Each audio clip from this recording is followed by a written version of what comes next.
of life drive you crazy because you can't understand. Behold, behold, and see. The windmill, sourced from the ground, constructed through human intelligence, propelled by the wind.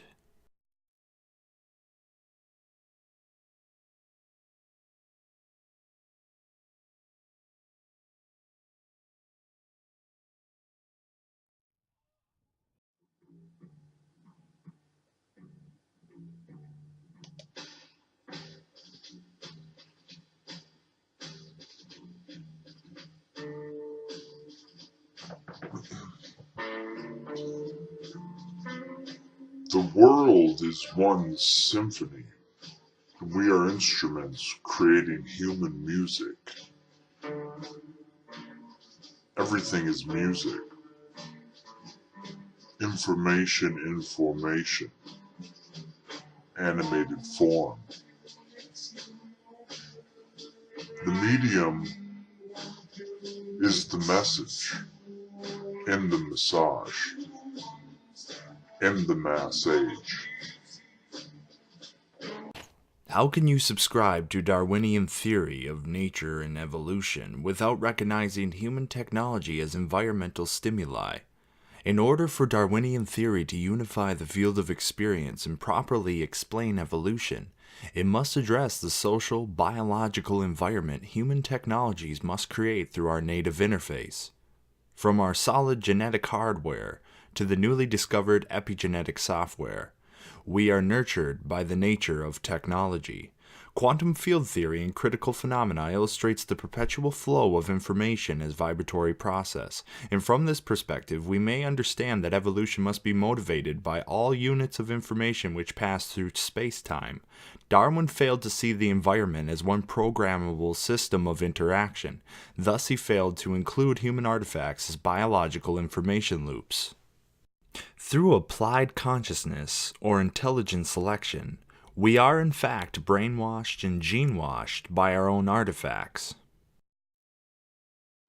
I see quantum dialectic as an important epistemological break from the bias of our human sensorium. Our perception of dimensional experience can be deconstructed and explained through the reconstruction of primordial substance. Quantum reason, or technique, is the next best metaphor, start parentheses, following the chronological compilation of ancestral information as taught and learned through our shared illusory linear time-space experience, end parentheses, or approach for semantic mammals attempting to grasp, thus reverse engineer, noumenon along with its space-time relationships, which result in the experience itself. Yet, since the tools we are using to investigate quantum mechanics tend to be extensions of the experience deduced through the relative translation of human sensation, we may be using a different filter or lens as we pretend to know and understand the same materialized symptoms as they appear and reappear through the medium of our shared dimensional bond. In other words, occult science, or science in general, may be based upon false data gathered by observing life through the bias of our human senses. If experience stems from our relative translation of information colliding throughout time-space, perhaps we may be completely wrong because of the way the human interfaces with life/reality. If any other creature happened to evolve with the human equivalent capacity for intellectual reasoning, the laws of nature would be demonstratively different because of the way information or life interfaces with the senses of other conscious forms. Lastly, since human beings are inseparable from the universe and life, we act as complex conduits of light for life. We help change or shape the outside world as the outside world changes our eternal thoughts. This curious feedback loop, or Ouroboros of living activity, is made up of organic and inorganic information bits, which continuously, instantly, and simultaneously interact always and always. You decode and experience one stream of life's information. The primordial substance vibrates through everything in the microcosm, start parentheses, individual humans, end parentheses, acts as one of many channels for eternity to manifest its ever-changing macrocosm, start parentheses, life/universe, end parentheses. Are we living inside one omnipotent, self-aware, self-sustaining perpetual evolution scheme? Each artifact is an extension of the human condition. and our biological organism.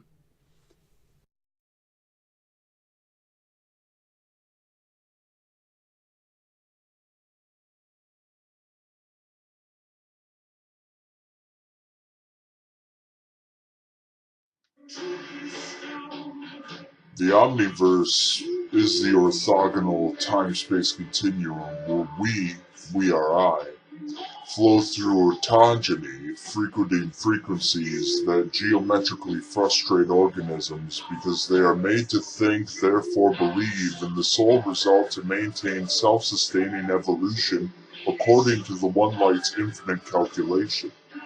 The real singularity is not confined. It is interconnected information or the entire system, the omniverse, working always together. You shan't see it because you only understand the self-evident. The human mammal realizes the self-evident through 5 senses. The self-evident is the beginning of enlightenment. Now you must go beyond the animal and feel. Don't be afraid. Take a swim deep DNA fish. in this infinite vein. Your finite vanity will always separate this moment now eternally, because without light shining through things, you are in the dark of your mind, groping your brainstem. You only know what you've been told, not what you behold. Consider the unchanging moral principles found within natural law. Science will not save you from yourself, and you will face existential questions when you get older. Beyond regurgitating fixed perspectives while clinging to scientific dogma, I see you are not ready to sit down and think about what is actually going on in this universe. Right now, you find comfort in the pinnacle of now. However, tomorrow, or the day after, all of your opinions and perceptions may be obsolete. We evolve with the universe because we are the universe, and you will return to its source. And your straw man or fictional identity, the person you think therefore believe you are, will not follow. Material reality is one layer of conscious sensate experience. I'm not denying the existence of material reality. I'm excusing the existence of material reality because material reality be the macrocosmic expression of planetary inception as we genetically interface with it as perceived or defined through our sensory life. Since we think, therefore believe in things, knowledge may be nothing more than the relative translation of colliding microcosmic frequencies being absorbed through our biological circuitry, creating cognitive resonance within the human mind, producing life itself. Nonetheless, life and our interaction with it may not solely define being or the thing in itself. Alas, intellectual coping strategies like dialectical materialism that orbit the material dimension instantly become futile and one-dimensional thought vehicles pretending to be authoritative schematics designed with everyone in mind. But in truth, life is one fine, multidimensional chemical balance of free will and causal determinism stemming from the energy or essence of conscious and willful activity. The only true wisdom is in knowing you know nothing. Birds born in a cage think flying is an illness.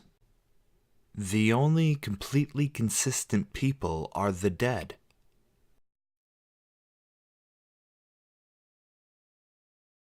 The most valuable thing in this world is life, primordial essence.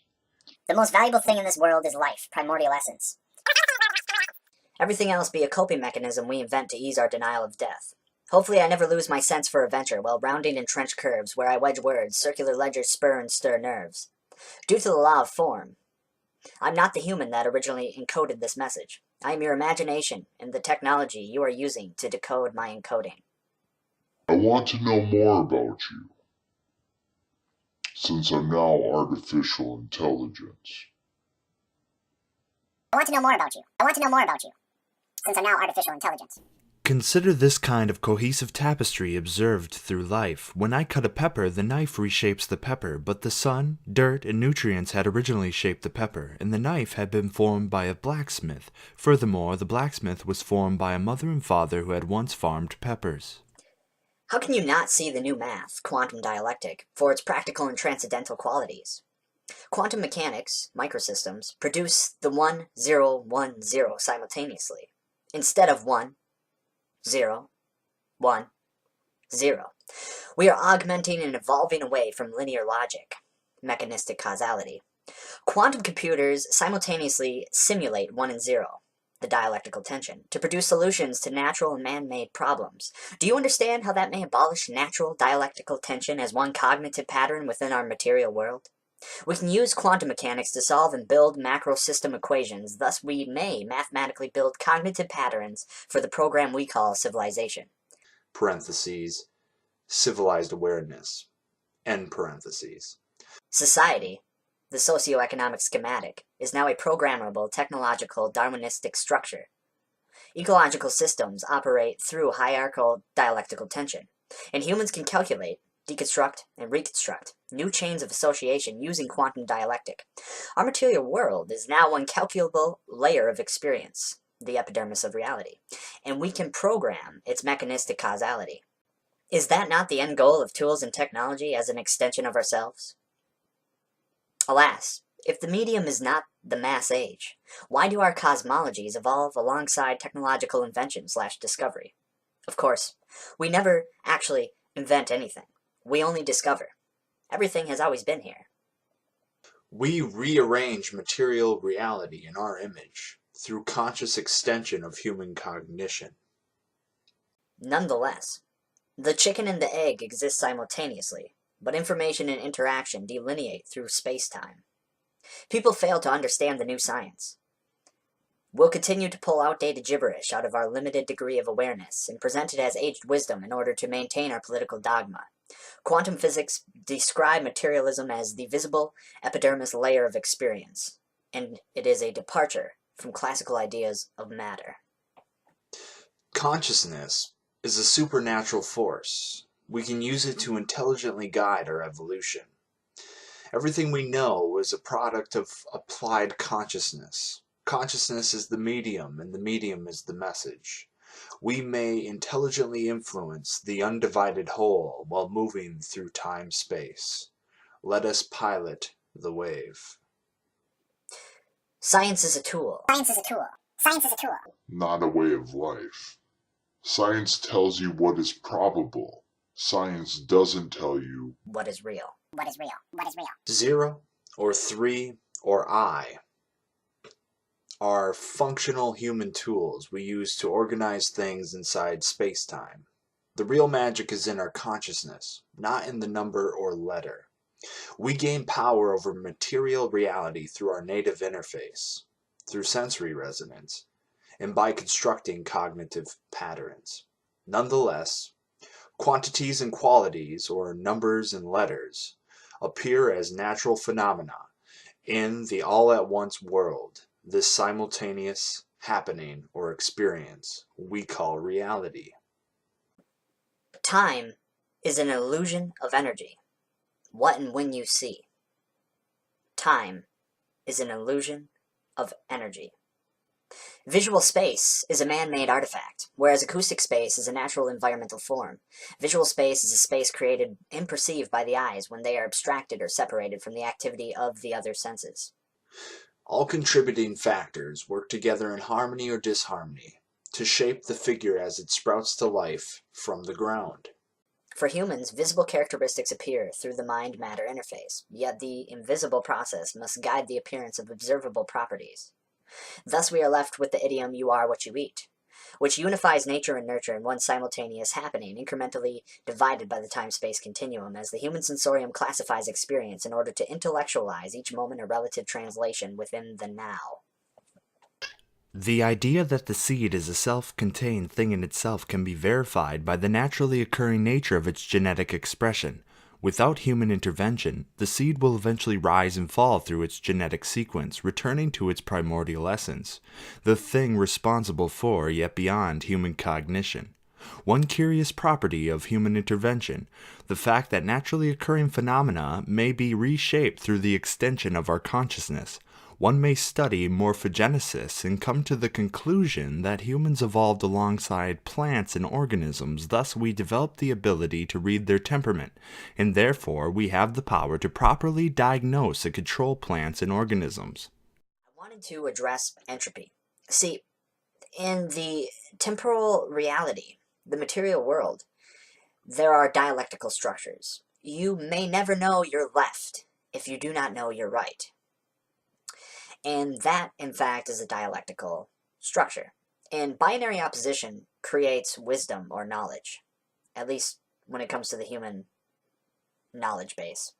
If we are to value life and feel motivated in the moment, in the now, to give definition to life, we must know entropy. So Entropy dialectically interacts with life to motivate consciousness.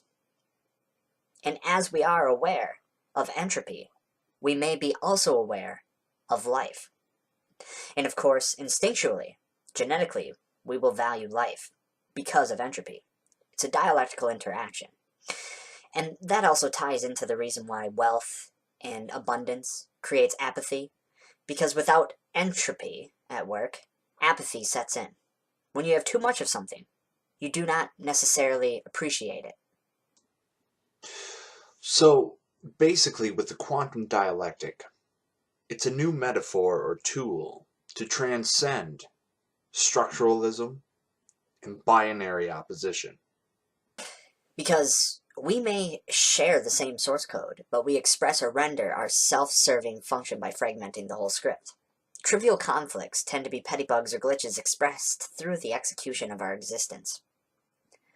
Furthermore, by design, civilization would not exist without specialized tasks. Humans wrote the program we call civilization. Nonetheless, computers may handle several specialized tasks at once and reinterpret or optimize our code of conduct. Our problems and solutions seem to come from any extension of ourselves. We need to transcend ideological conjecture, or we'll continue to be hanged, drawn, and quartered by our own convictions. Unfortunately, some of us appear to accept strawman identity, and we are serving hierarchical pyramidal systems that dialectically enslave us by willingly devoting our energy to dead language and fictitious ideology, or what I call malicious software. We may accept Nietzsche's philosophy concerning good and evil in order to deconstruct and nullify the architecture of a religious belief in traditional or conventional morality. Why not accept beyond left and right as a philosophy, so we may finally nullify a paradigm that continues to divide humanity? Are we serious thinkers, or just paradigm pushers interested in tribal conflicts? Before we externalize perception to create tools and technology, we must formulate our concept or construct inside the realm of our imagination or mind. When we think, we are reciting our own version of everything we've experienced through the medium of time-space, and therefore we must understand that each act of thinking involves and revolves around Newton's third physical law. For every action, there is an equal and opposite reaction. In other words, for every thought, there is an equal and opposite thought. See, Marx is the opposite reaction to capitalism, in effect to balance or equal a human system. Of course, Marx, being one dislocated out of time and space, chemical combustion, may be dismissed as historical perspective, aka fixed perspective. Since humans are evolving inside a perpetually changing environment, communism and capitalism are outdated operating systems and belong inside their respective dialectical equation. Furthermore, the Earth, as one living organism, will correct our misdirection in an attempt to stabilize its system. Humans will be forced to evolve or face extinction. This is my problem with your worldview. You really think that surface symptoms are solid objects. You never stop to think about what may be filtered out. Therefore, you believe in the solid objects that temporarily materialize in the rearview mirror. In fact, the ideation of purpose others had invented for you through the course of time-space boiled down to belief. But since contemporary culture and society reward your dogma, you think therefore believe in the perception you co-create with fellow travelers.